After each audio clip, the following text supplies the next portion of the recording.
श्री शिवाय नमस्तुभ्यम। हर हर महादेव। दोस्तों, आप सभी लोग जानते हैं कि 11 जुलाई 2024 को पड़ रही है गुरुवार षष्ठी तिथि। दोस्तों, यह जो गुरुवार है आषाढ़ महीने में पड़ने वाला सबसे बड़ा गुरुवार है, क्योंकि यह गुप्त नवरात्रि के दिनों में पड़ रहा है, जिसका बहुत ही बड़ा और विशेष महत्व होता है। और ऐसा दिन पूरे साल में सिर्फ एक ही बार आता है।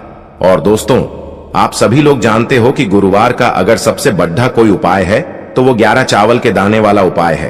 तो दोस्तों, इस गुरुवार की षष्ठी तिथि के दिन आप लोगों को इस 11 चावल के दाने वाले उपाय को जरूर करना है। बहुत सारे लोग होंगे जिन लोगों ने इस उपाय को न किया हो, मतलब पूरा महीना निकल गया आषाढ़ महीने का, उन्होंने किसी भी दिन इस 11 चावल के दाने वाले उपाय को न किया हो। पर दोस्तों, आपके पास एक आखिरी मौका बचा हुआ है, जो कि 11 जुलाई के दिन। तो इस दिन आप लोगों को इस वाले उपाय को जरूर कर लेना है। भले ही आपने पूरे महीने भर इस उपाय को न किया हो, पर अगर आपने इस आषाढ़ महीने के गुरुवार षष्ठी के दिन अगर इस वाले उपाय को कर लिया, तो आपको इस उपाय को करने का वो फल मिलेगा जिसकी आपने कभी कल्पना भी नहीं करी होगी। इसीलिए आप लोग इस वाले उपाय को एक बार जरूर कर लेना, ताकि आप लोगों के हाथ से यह मौका न जा सके और आपको इस उपाय को करने का फल मिल सके। दोस्तों, यह उपाय पंडित जी ने अपनी अभी की ही शिव महापुराण की कथा में बताया है, जिस उपाय को आज हम आपको बहुत अच्छे से समझाने वाले हैं। इस वीडियो को देखने के बाद इस उपाय को समझने के लिए आपको कोई और वीडियो को देखने की जरूरत नहीं पड़ेगी। तो चलिए दोस्तों, उपाय को शुरू करते हैं। देखिए, यह इस आषाढ़ महीने के गुरुवार गुप्त नवरात्रि के दिन यह इतना खास होता है, इतना महत्वपूर्ण होता है। देखा है कभी कभी बड़े बड़े पूजा पाठ अनुष्ठान से जो मनोकामना पूर्ण नहीं होते, वो आषाढ़ महीने के दिन एक छोटे से उपाय करने से ही आपकी मनोकामना पूर्ण हो जाती है। और बहुत सारे लोगों ने इस उपाय को किया भी है और उनको इस उपाय को करने का फल भी जरूर मिला है। अगर आप लोग भी इस उपाय को करना चाहते हैं तो आप इस उपाय को पहले अच्छे से समझ लेना, सुन लेना, उसके बाद करना। आपको इस उपाय का फल जरूर मिलेगा। और इस उपाय को कर लेने से आपके घर में चाहे किसी भी प्रकार की दुख और समस्या क्यों न चल रही हो, आपको उसका कारण भी नहीं पता है कि भाई यह समस्या किस कारण से चल रही है। उसका कुछ भी कारण हो सकता है, जैसे पितृदोष हो सकता है या किसी भी तरह का मंगल दोष भी हो सकता है। तो इस दिन आप लोगों को यह वाला उपाय कर लेना है। यह एक ऐसा उपाय है जिस उपाय को अगर किसी विशेष दिन पर किया जाए तो भाई उस विशेष दिन का जो है वह तो हमें मिलता ही मिलता है, पर हमने उस दिन पर इस उपाय को किया है तो हमें उससे भी बड़ा फल मिलता है। और फल बहुत जल्दी मिलता है, क्योंकि आप इस उपाय को बहुत ही बड़े और विशेष दिन पर कर रहे हो।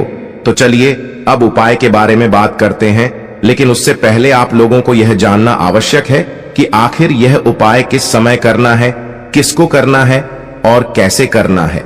तो चलिए हम आगे आपको वीडियो में एक एक करके बता देते हैं। लेकिन उससे पहले अगर आप लोग हमारे चैनल पर नए हैं तो हमारे चैनल को सब्सक्राइब कर लेना और इस वीडियो को लाइक करके कमेंट बॉक्स में श्री शिवाय नमस्तुभ्यम ओम नम शिवाय जरूर टाइप कर देना। तो दोस्तों, इस 11 चावल के दाने वाले उपाय को हमें इस गुरुवार के दिन कैसे करना है, किसको करना है, किस समय करना है और कहां पर करना है, ये सारे सवालों के जवाब आपको इस वीडियो में मिल जाएंगे। और जो ये वीडियो देखेगा भाई, उसको 11 चावल के दाने वाला उपाय जरूर करना चाहिए, क्योंकि इस दिन एक चावल के दाने का भी बहुत ही बड़ा और विशेष महत्व होता है। और जब बात आ जाए 11 चावल के दाने की, तो यह सोने पे सुहागा वाली बात हो जाती है और ये एक बहुत ही बड़ा उपाय हो जाता है इस गुरुवार गुप्त नवरात्रि का। तो अब दोस्तों, इस 11 चावल के दाने वाले उपाय को आखिर करना किसको है, सबसे पहले हम लोग वो बात जान लेते हैं। तो देखो, घर की जो बड़ी माताएं बहनें होती हैं, उन माताओं बहनों में से कोई भी एक बड़ी माता बहन इस वाले उपाय को कर सकती है। और दोस्तों, अगर आप चाहें तो अपने घर में से सभी सदस्यों को भी इस उपाय को करवा सकते हैं। अगर किसी व्यक्ति की खुद की कोई मनोकामना है, खुद की कोई दुख और परेशानी है जो कि वह अपने लिए ही करना चाहता है इस वाले उपाय को, तो वह खुद अपने लिए भी कर सकता है। बाकी अगर कोई घर में से ऐसा है जो कि अपने पूरे घर परिवार की सुख और शांति के लिए ये वाला उपाय करना चाहता है, तो भाई वह भी कर सकता है।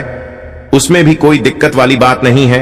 कहने का मतलब यह है कि इस उपाय को हर एक सदस्य भी कर सकता है, और पूरे घर परिवार के सदस्य के लिए घर की बड़ी माताओं बहनों में से कोई एक माता बहन भी कर सकती है। माताएं बहनें अगर घर में उपस्थित न हो या वो यह वाला उपाय न कर पा रही हो तो फिर घर का कोई बड़ा सदस्य भी इस 11 चावल के दाने वाले उपाय को कर सकता है, चाहे फिर वह पुरुष ही क्यों ना हो, उसमें कोई भी दिक्कत वाली बात नहीं है। अब दोस्तों, इस 11 चावल के दाने वाले उपाय को हमें करना कहां पर है? हमें इसे शिव जी के मंदिर में जाकर करना है। बहुत सारे लोग प्रश्न करते हैं हर एक उपाय को करते समय क्या हम इस उपाय को घर पर कर सकते हैं? तो इस वाले उपाय को आप घर पर नहीं कर सकते हो। इस वाले उपाय को करने के लिए आपको शिव जी के मंदिर ही जाना पड़ेगा। उसके बाद में दोस्तों जो अगला प्रश्न निकल कर आता है वो यह आता है इस उपाय को लेकर कि आखिर इस उपाय को हमें किस समय करना है, सुबह के समय करना है कि शाम के समय करना है? तो देखो, इस वाले उपाय को आप लोग सुबह के समय भी कर सकते हो और शाम के समय प्रदोष काल में भी कर सकते हो। अब अगर आप पूछो कि भाई सबसे उत्तम समय कौन सा रहेगा इस 11 चावल के दाने वाले उपाय को करने का, तो हम आपसे बस यही कहेंगे कि इस उपाय को आप सुबह के समय करेंगे तो ज्यादा बेहतर होगा।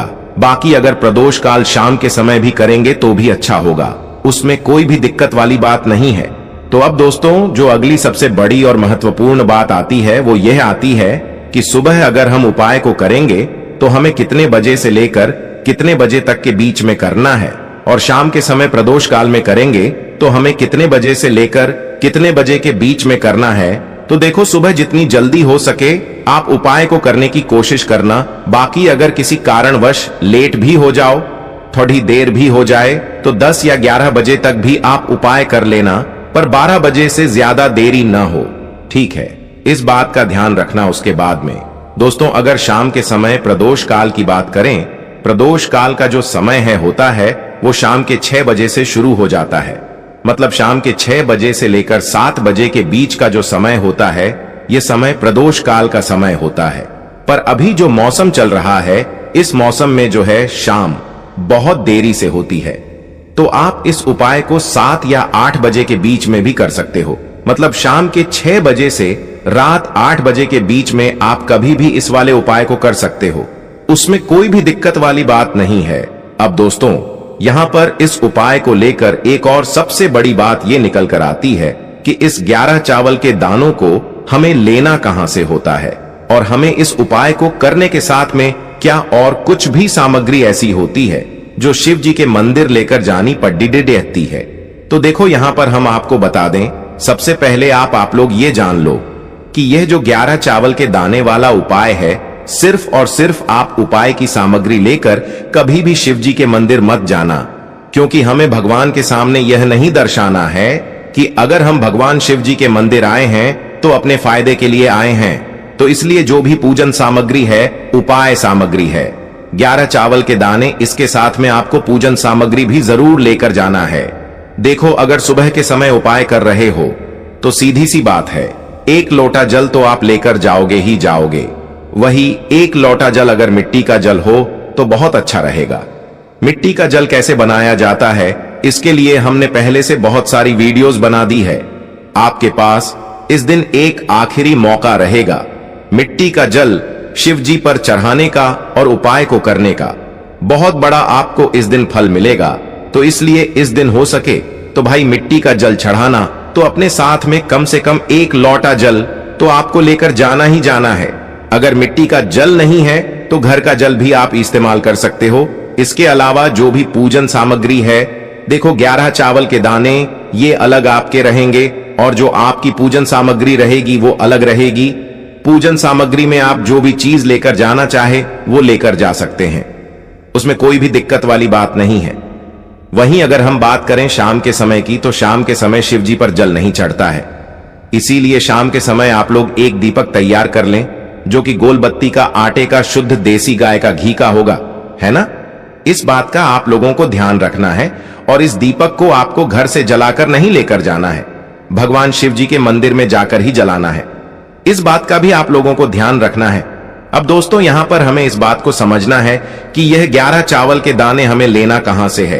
क्या हमें दुकान से लेकर आना है, या हमें अपने घर से लेना है, या कहां से लेकर आना है, और कौन से चावल लेना है? क्योंकि चावल भी बहुत प्रकार के होते हैं। तो देखो, इन सभी सवालों के जवाब आप लोग एक बात में सुन लो कि भाई ये जो उपाय है, इस उपाय में आपको ये नहीं देखना है कि भाई कौन से चावल है, कौन से चावल नहीं है। बस जो भी चावल ले रहे हो वो चावल का दाना सबूत होना चाहिए, मतलब साबुत होना चाहिए, टूटा हुआ नहीं होना चाहिए, कटा पिटा नहीं होना चाहिए। ये बात आपको ध्यान रखना है। बाकी आपका चावल बासमती हो या सादा चावल हो या कोई सा भी चावल हो, उसमें कोई भी दिक्कत वाली बात नहीं है। तो सीधी सी बात है कि आपके घर के रसोई घर में जहां पर आप भोजन बनाते हो, वहां पर जो भी चावल आपके उपस्थित हो, उन चावलों में से अपनी एक कटोरी भर लेना या एक मुट्ठी चावल अलग से निकाल कर रख लेना, क्योंकि हम 11 चावल ही यहां पर इस उपाय में लेने वाले हैं, तो हमें यह चावल के दाने गिनकर निकालने पर डढ़ेंगे। इस बात का आप लोगों को ध्यान रखना है। तो अपने उस चावल की कटोरी में से या चावल में से 11 ऐसे चावल के दाने आप लोग निकाल लो जो कि टूटे हुए ना हो, कटे पिटे ना हो, जिनमें कोई दाग ना लगा हुआ हो, है ना। अच्छे साबुत चावल के दाने 11 दाने आप लोग निकाल कर रख लो और इन्हें किसी भी एक कागज की पुड़िया में या किसी एक छोटी सी कटोरी में आप लोग रख लो, ताकि यह सुरक्षित रहे। आपके एक भी चावल का दाना इधर उधर ना हो और आपका उपाय भी पूरा अच्छे से हो जाए। तो भाई जैसे ही आपका उपाय की जो सामग्री है, 11 चावल के दाने ये तैयार हो जाते हैं, उसके बाद मैं आपको जो भी अपनी पूजन सामग्री है, सुबह के समय कर रहे हो तो एक लोटा जल या पूजन सामग्री जो लेकर जाना चाहो उसकी भी तैयारी कर लेना। और शाम के समय जा रहे हो तो भाई अपना जो दीपक है उसे तैयार कर लेना, ठीक है। और उपाय को करते समय शुद्धता का विशेष रूप से ध्यान रखना, ठीक है। सुबह सुबह स्नान करने के बाद ही उपाय को करने की आप लोग तैयारी करना। उसके बाद अगर शाम के समय की बात करें तो शाम के समय आपको स्नान करने की जरूरत नहीं है, पर शुद्धता का ध्यान रखना है। आपको स्नान तो नहीं करेंगे, आप हाथ मुंह धोकर भी इस वाले उपाय को शाम के समय प्रदोष काल में कर सकते हैं। इसमें कोई दिक्कत वाली बात नहीं है। तो आप अपने उपाय की पूरी सामग्री तैयार करके आपके पास ही में जो आपका शिव मंदिर हो वहां पर पहुंच जाइए। सबसे पहले शिव मंदिर में जाकर आप लोगों को उपाय नहीं करना है, पहले भगवान के दर्शन करना है, भगवान से आशीर्वाद प्राप्त करना है, फिर शिव जी की शिवलिंग के पास में आना है। शिवलिंग के पास में आने के बाद आप जो पूजन सामग्री लेकर आए हुए हैं, जैसे कि सुबह गए हुए होंगे तो एक लोटा जल और जो भी पूजन सामग्री लेकर आए हैं, आप उनसे भगवान शिव जी की पूजन कीजिए। सबसे पहले तो एक लोटा जल ही चढ़ेगा, उसके बाद में आपकी पूजन सामग्री चढ़ेगी। उसके बाद में अगर दोस्तों शाम के समय अगर आप इस उपाय को कर रहे हो तो अपने साथ में कम से कम एक जो दीपक है गोल बाती का जो आप अपने साथ में लेकर गए हो, उस दीपक को मंदिर में जाकर अपनी माचिस से जलाना है और उस दीपक को शिवलिंग के पास में रखना है, ठीक है। इस दीपक को रखने के बाद ही आप लोगों को अपना ये वाला उपाय शुरू करना है। और दीपक को ज्यादा पास में मत रखना, वैसे भी गर्मी पड़ रही है, भगवान शिव जी को आंच नहीं लगनी चाहिए, है ना। तो भाई जैसे ही आपकी पूजा अर्चना हो जाती है, आप भगवान शिव जी को प्रसन्न कर लेते हैं। उसके बाद में शिवलिंग के पास ही में आप कहीं पर बैठ जाइए, सामने या आसपास जिस जगह पर आपको बैठना हो वहां पर बैठ जाइए और अपने वह 11 चावल के दाने अपने सामने निकाल कर रख लीजिए, क्योंकि अब यहाँ पर उपाय को यहाँ पर करने की आपको तैयारी करना है। और इस तरीके से जब आप उपाय करेंगे, पूजन सामग्री करने के बाद, पूजन अर्चना करने के बाद, तो आपको उपाय का फल बहुत जल्दी और बहुत बढ़ा होकर मिलेगा। तो अपने 11 चावल के दाने अपने सामने निकाल कर रख लेना। और यह जो उपाय है यह आपकी सीधे हाथ की हथेली से होगा, इसलिए इस बात का भी विशेष रूप से ध्यान रखना है। तो सीधे हाथ की हथेली का प्रयोग करके ही आप लोग अपना इस वाले उपाय को करना। पर अपने सामने जो भी आपकी कागज की पुड्डियां है उसको खोल कर रख लो, या कटोरी है तो भाई उसे अपने सामने रख लो और अपने वह 11 चावल के दाने निकाल लो, ठीक है। उसके बाद में दोस्तों अब आपको क्या करना है कि शिवलिंग आपके सामने होगी, तो आपने वह 11 चावल के दाने एक एक करके आपको शिव जी के शिवलिंग के ऊपर चढ़ाना है। कहां पर चढ़ाना है? शिवलिंग के ऊपर चढ़ाना है और कहीं पर भी नहीं चढ़ाना है। आपको अपने हथेली से तो शिवलिंग के ऊपर चढ़ना है, भले ही फिर वो अपने आप जलाधारी पर गिर जाए या मतलब वहीं पर गिर जाए, उसमें कोई दिक्कत वाली बात नहीं है, पर आप चढ़ाओ शिवलिंग के ऊपर ही।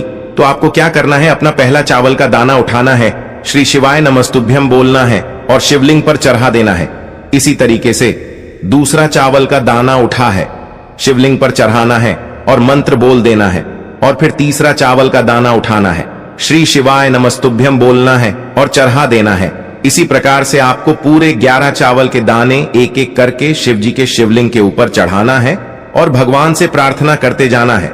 मतलब प्रार्थना तो आपको आखिरी में करना है, पर हर एक चावल के दाने को चढ़ाते समय श्री शिवाय नमस्तुभ्यम जरूर बोलना है। उसके बाद ही में यह चावल का दाना शिवलिंग के ऊपर आपको चढ़ाना है। जैसे ही आपके 11 चावल के दाने शिवलिंग के ऊपर चढ़ जाते हैं, तो भाई उसके बाद में आपको क्या करना है, भगवान से अपनी मनोकामना बोलना है। मनोकामना भी कब बोलना है, जब आपका 11 चावल का दाना आपके सीधे हाथ की हथेली में हो और आप उसे चढ़ाने के लिए जा रहे हो। श्री शिवाय नमस्तुभ्यम बोलकर उस आखिरी चावल के दाने को शिवलिंग के ऊपर चढ़ा देना और भगवान से फिर अपनी वह मनोकामना बोल देना, जिस मनोकामना के लिए आप लोग अपना यह वाला उपाय कर रहे हो। जिस भी दुख और परेशानी के लिए आप लोग अपना यह वाला उपाय कर रहे हो, उसके बाद में जैसे ही आप अपनी मनोकामना बोल देते हो, आपका यह वाला उपाय पूरा हो जाता है। पर दोस्तों, उपाय को करने के बाद आप लोगों को 2 मिनट भगवान शिव जी के मंत्र का जाप जरूर करना है। और मंत्र का जाप करने के बाद भगवान से एक और बार प्रार्थना करना है अपनी मनोकामना के लिए, या अपनी जो भी दुख और परेशानी है उसके लिए। इसके बाद में आप लोग भगवान को देखकर, भगवान से प्रार्थना करके, उनसे आशीर्वाद लेकर वहां से उठ सकते हैं और अपने घर पर जा सकते हैं। बस दोस्तों, यहां पर यह वाला उपाय पूरा हो जाता है। इस तरीके से जो भी व्यक्ति छोटी छोटी चीजों का ध्यान रखते हुए इस 11 चावल के दाने वाले उपाय को करेगा, निश्चित सी बात है उसे उसकी मनोकामना जल्द ही पूर्ण होगी और जो भी दुख और परेशानी है वो भी बहुत ही जल्दी दूर होंगे। और दोस्तों, अगर आपको हमारी ये वीडियो पसंद आई हो तो हमारे इस वीडियो को लाइक और चैनल को सब्सक्राइब जरूर करें।